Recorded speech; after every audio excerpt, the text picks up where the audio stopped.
মদের দোকানের মালিক রজপ্রিয় সাহার বিরুদ্ধে ইতিপূর্বেই আরও অনেক তরুণী শ্লীলতাহানির চেষ্টার অভিযোগ তুলেছেন।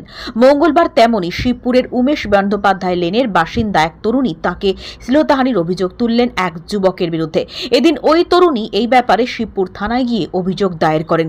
গত রবিবার সকালে ওই তরুণী যখন মন্দিরে পুজো দিতে যাচ্ছিলেন তখন রজপ্রিয় সাহা নামে ওই যুবক একই কায়দায় স্কুটি নিয়ে এসে নির্জন রাস্তার ভেতর উমেশ ব্যানার্জি লেনে ওই তরুণীর শ্লীলতাহানি করে বলে মঙ্গলবার অভিযোগ তুললেন ওই তরুণী। কি হয়েছে আপনার সাথে, কি ঘটনাটা ঘটেছে? মানে আমি সেদিনকে যাচ্ছিলাম শ্যামাশ্রীতে পুজো দিতে। তো তারপর আমি গলির মধ্যে ঢুকেছি, মানে হেঁটে যাচ্ছিলাম, গলিটাতে ঢুকতে আমি দেখলাম যে ছেলেটি স্কুটি নিয়ে ঢুকেছে। তো আমি ভাবলাম অনেকটা সরু রাস্তা, তো আমি একটু সাইড দিয়ে দিই। হ্যাঁ, বাড়ির কাছেই সাইড দিয়ে দিই। তো তখন দেখলাম যে সাইডটা দিতেই ও আমার সাথে আমার গায়ে বাজেভাবে হাত দিয়েছে। দেওয়ার পর আমি ওকে ধরার চেষ্টা করেছি, কিন্তু ও মানে ছাড়িয়ে নিয়ে স্পিডে গাড়িটা চালিয়ে বেরিয়ে গেছে। স্কুটি, নিয়ন আর ব্ল্যাক কালারের স্কুটি। আর তারপর এটা শুধু আমার সাথে নয়, আমার এখানে অনেক মেয়েদের সাথেও হয়েছে।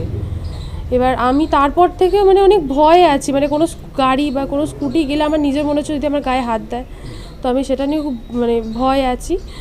আর তারপর তো কড়ার শাস্তি তো আমি চাইছি, কারণ আমরা এখানে সেফ নই, কারণ ওর জন্য আমরা এমনি মানে ভয়ে আছি ওরম করেছে বলে।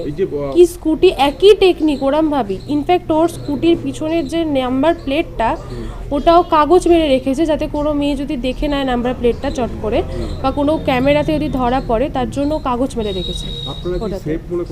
আমাদের দীর্ঘদিনের এই রাস্তাটা অত্যন্ত গুরুত্বপূর্ণ রাস্তা। এখান দিয়ে বহু মানুষ যাতায়াত করে, স্কুল কলেজের ছাত্রছাত্রীরা প্রতিদিন যাতায়াত করে এখান দিয়ে। হ্যাঁ, ভিআইপি জোন, মাঝে বিভিন্ন সময় আমাদের মাননীয় মুখ্যমন্ত্রীও এটা দিয়ে যাতায়াত করেন, শুধু অনেকেই যান। তা এই দোকানের লোক মদ কিনে প্রকাশ্য রাস্তার ওপর দাঁড়িয়ে মদ্যপান করে, এবং মানুষ প্রতিবাদ করলে তাদের সঙ্গে অশালীন আচরণ, গালাগালি চড়াও হয়। এই অভিযোগ দীর্ঘদিনের, এবং এটা শ্লীলতাহানি করে এই দোকানের মালিক। শ্লীলতাহানি অভিযোগে গ্রেপ্তার হবার পর মানুষের মনে আরও আতঙ্ক তৈরি হয়েছে।